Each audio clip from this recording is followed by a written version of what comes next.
Hi, I'm Dr. Schultze with Adirondack Crossroads Psychology. This is video number 4, and the question is, what is couples psychotherapy? What is couples psychotherapy? Now, over the years, people have asked me, well, what's the difference between individual and couples psychotherapy? I mean, other than the obvious numbers of people in the room, what's the difference? And there's actually a big difference. Couples psychotherapy is a lot more structured, more didactic. It involves learning skills and practicing skills to become better partners or a better team. And if you took the first letter from each skill, it comes out to be ECCEH. Now, our local emergency room goes by the initials ECC, Emergency Care Center, so that should be easy to remember, ECC. Now, the EH, you could think if you were advertising the emergency room, you could say it's you get extraordinary help there sometimes. So that might be a way to try to remember it. Make up your own device, it's fine, but ECCEH. Okay. The first skill is the E stands for enemy. In couples psychotherapy, we need to correctly identify the enemy. Too often, if couples have been having difficulties for a long time, they've come to grow to believe that the other person is the enemy, and or even in some cases that they themselves are the enemy, and that's just not the case most of the time. Most of the time, the enemy, according to famous psychologist Susan Johnson, who came up with the emotionally focused therapy and has done a lot of research on the topic, she says the enemy is the toxic interaction pattern between partners. And the famous Christian psychologist Emerson Eggerichs, sorry Doc if I mispronounced your name there, Eggerichs, he called it the crazy cycle. So the crazy cycle, the defensive, I like the words defensive cycle because it basically explains what's going on there. People, all human beings, when we're stressed or we feel that conflict is about to happen or we're threatened in some way, we slip into the defensive cycle, what they have called the fight or flight syndrome. And it's normal. All couples will slide into that. It's just that it can become a pattern, a way of interacting, and that is the enemy. So it's really important that we identify the enemy, and the enemy actually has three faces according to Dr. Johnson. There's the interaction where people are arguing back and forth. That's the fight face of the enemy. Then there's the part where one's attacking and the other one's running away. So there's fight, run away. That's the second face. And then the third face is where they both are avoiding the conflict altogether, like the Cold War, or just avoiding the problem altogether and not actually ever resolving anything. So that's the third face of the enemy. So the first skill involves identifying the enemy, and that's the toxic interaction pattern between the two people.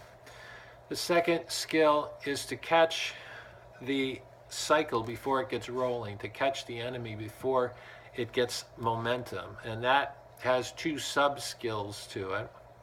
To catch the enemy, first, if we can slow the cycle down, nothing does that better when it's at an initial level than validating the other person. When you tell somebody that they have a good point or they're right about something, that's very helpful for calming people down.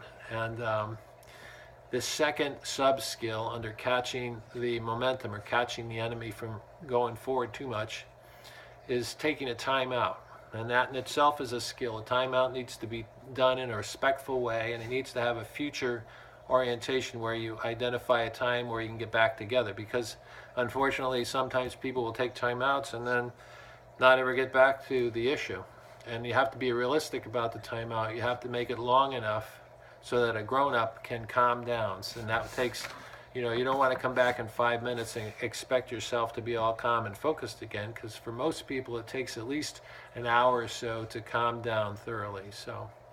So catching the enemy is the second skill.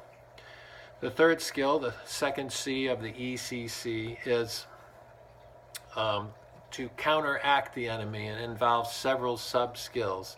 first, the skills involved would be having good emotional control, managing anger and anxiety, listening and validating, and empathizing with the other person is a skill that needs to be practiced, especially if it's under stress. If people are upset, it's very difficult to do that if we haven't practiced it. So validation, empathizing, then clear and respectful communication that goes in a positive direction as opposed to a negative, and finally apologizing is a way that is a sub-skill that involves cleaning up hurts that have occurred, and that takes a lot of practice too.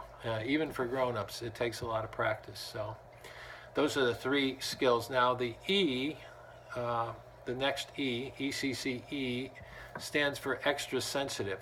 Now there are times where even when you've practiced hard to do the first 3 skills, the enemy just keeps coming back. That toxic pattern keeps emerging, and people are just unable to practice the skills that I just mentioned, and that is usually because there's some unresolved issues from the past. They're extra sensitive for good reasons. Let's take, for example, somebody who was abandoned as a child, and then in their last relationship, their partner abandoned them in some significant way, and so they're extra sensitive to anything. They tend to see various things, slights or other things, as abandonment, and they have a hard time not getting defensive and not getting pulled into the cycle. So in cases like that, some of them can be handled in session. Like Dr. Johnson and some of her associates are quite genius at this. They can use the session to help people practice being more vulnerable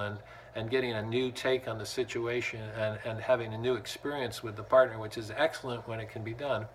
And a lot of times that's just not possible because the wounds are deeper and understandably more difficult to get through, where somebody, it takes more time to develop a sense of trust or confidence in one's ability to manage hurts from the present and the past. So that would probably involve the need for some individual therapy for a person to work through some of their extra sensitive reactions to things and be able to manage those better so that they could re-enter into the practice of couples psychotherapy, that, identifying the enemy, catching the enemy, and counteracting the enemy. Now the final, the H stands for habit. When we develop the skills, learn them, and practice them, we need to develop new habits. And then over time, as we practice the new habits, then it becomes something that happens more naturally for us. And that's necessary to have that in mind, to keep the overall goal of developing these new habits. And it takes practice and time, and eventually it will really help. Now, one final note about what is involved with couples therapy, and that's kind of like requirements. In order to enter into couples therapy effectively, couples need to be able to each take ownership. Each partner needs to be able to take ownership of some aspect of the problem. Like, I'll give you a little hint. When I first meet with couples, right, my litmus test is to see if each one can take some ownership of the problem. Like if a couple comes in and one of them says, well, we're here to fix him, or we're here to fix her, I know that it's going to be a pretty big challenge to get going on that. So taking some ownership of the problem is a big factor. Being emotionally mature enough to be able to hold emotion for periods of time and not react, or being emotionally mature enough to empathize with the other person, that's an important component in being able to successfully engage in couples counseling. There also needs to be no overt abuse, no sexual, physical, or verbal abuse. That's just not acceptable and won't work. Also, any kind of unchecked addictions, addictions to alcohol or drugs or gambling or other addictions. If a person is in treatment, it's possible that the couples therapy could proceed reasonably well, but it's even better if they've had some period of sobriety before entering into the couples therapy, because it takes a lot of energy and emotional work to do it. So, in a nutshell, what is couples psychotherapy?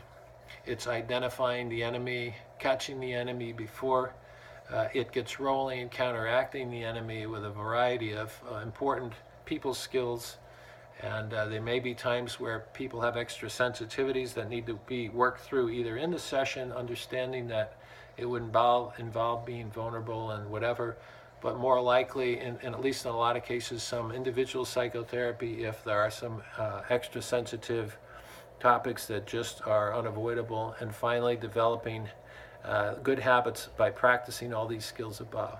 So in a nutshell, that's what is couples psychotherapy. Hope this is helpful. God bless.